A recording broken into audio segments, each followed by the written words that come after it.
मित्रों, आज की इस वीडियो में हम उस विषय के बारे में बात करेंगे जिसके बारे में हम कभी न कभी जरूर सोचते हैं कि आखिर हमें भूत या आत्माएं तो दिखती हैं लेकिन भगवान नहीं दिखते। यह एक ऐसा विषय है जिसे समझने में विज्ञान भी सफल नहीं हो पाया है। हमारे पुराणों में प्रेत योनि और देवता योनि के बारे में बहुत ही अच्छे तरीके से बताया गया है। हमारे पुराणों और ग्रंथों के अनुसार प्रेत और पिशाच योनि अतृप्त योनि होती है और सामान्यतः इसका शरीर दो तत्वों से बना हुआ होता है, जिसमें पहला है वायु और दूसरा है अग्नि। इसीलिए वे हमें दिखाई नहीं देते। पर जब कोई प्रेत अपनी अतृप्त इच्छा को पूरी करने के लिए बहुत ज्यादा उत्सुक होता है, तब वो लंबा अनुसंधान करके अपने शरीर में आकाश तत्व को कुछ देर के लिए समाविष्ट कर लेता है, जिससे कि वो हम मानवों को दिखने लगता है। पर तभी तक के लिए जब तक आकाश तत्व उसके शरीर में है। लेकिन इस स्थिति में कोई उसके शरीर को छू नहीं सकता, क्योंकि वो वायु से बना हुआ है। उसे छूने वाले का हाथ उसके शरीर के आर पार निकल जाता है, जैसा कि आपने कई डरावनी फिल्मों में जरूर देखा होगा।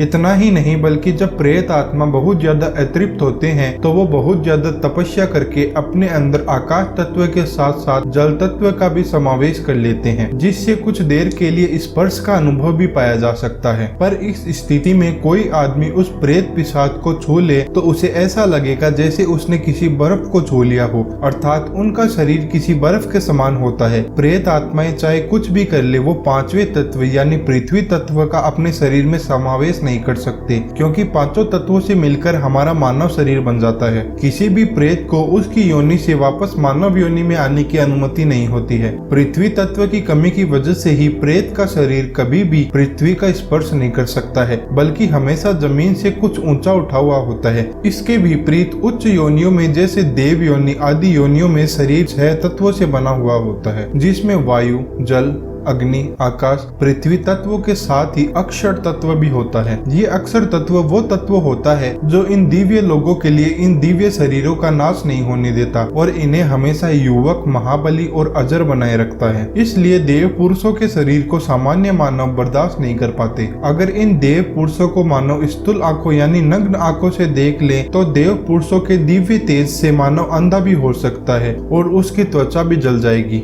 देव पुरुष अपने तेज को कम करके साधारण मानवों के सामने आने की बजाय सिर्फ उन्हीं तपस्वी संतों को दर्शन देते हैं जो उनके रूप को बर्दाश्त करने की क्षमता रखते हैं। कई लोग देवताओं को भगवान भी समझते हैं, जबकि ये गलत है। देवता भगवान के द्वारा बनाए गए प्राणी होते हैं, जैसे कि हम लोग। पर देवताओं को हमारी तुलना में ज्यादा सुख और शक्तियाँ प्राप्त होती है, क्योंकि वे देवता जब पूर्व जन्म में मानव थे तो उन्होंने बहुत अच्छे कर्म किए थे, जिसकी वजह से उन्हें मरने के बाद देवलोक मिला। केवल एक स्वर्ग ही देवताओं का निवास स्थान नहीं है। स्वर्ग के अलावा और भी कई उच्च लोक होते हैं। हमारी ग्रंथों और पुराणों के अनुसार हम मानव 3 आयामी संसार में रहते हैं, इसलिए 3 आयाम से ज्यादा लोकों को उच्च लोक कहते हैं। 3 आयामों से नीचे के लोक को निम्न लोक कहते हैं। 11वें आयाम में ब्रह्मांड के निर्माता श्री ब्रह्मा जी रहते हैं और 11वां आयाम हमारे इस ब्रह्मांड का आखिरी आयाम होता है। पर इन सभी 11 आयामों में रहने वाले सभी प्राणी, चाहे वो निम्न हो या मानव हो या देव हो, उन सब का नाश हो जाता है। पर जब महामाया परम सत्ता की अध्यक्षता में महाप्रलय करती है तो परम सत्ता का निज धाम होता है। जो कृष्ण भक्त को गोलोक प्रतीत होता है तो शिव भक्त को शिवलोक, तो वही नारायण के भक्तों को वैकुंठ प्रतीत होता है, जिसका कभी भी नाश नहीं होता है, क्योंकि वो अनंत आयामों से बना हुआ है। और वहाँ जाने का महासौभाग्य पाने वाले भक्तों के शरीर भी अनंत तेजस्वी अक्षर तत्वों से ही बने होते हैं।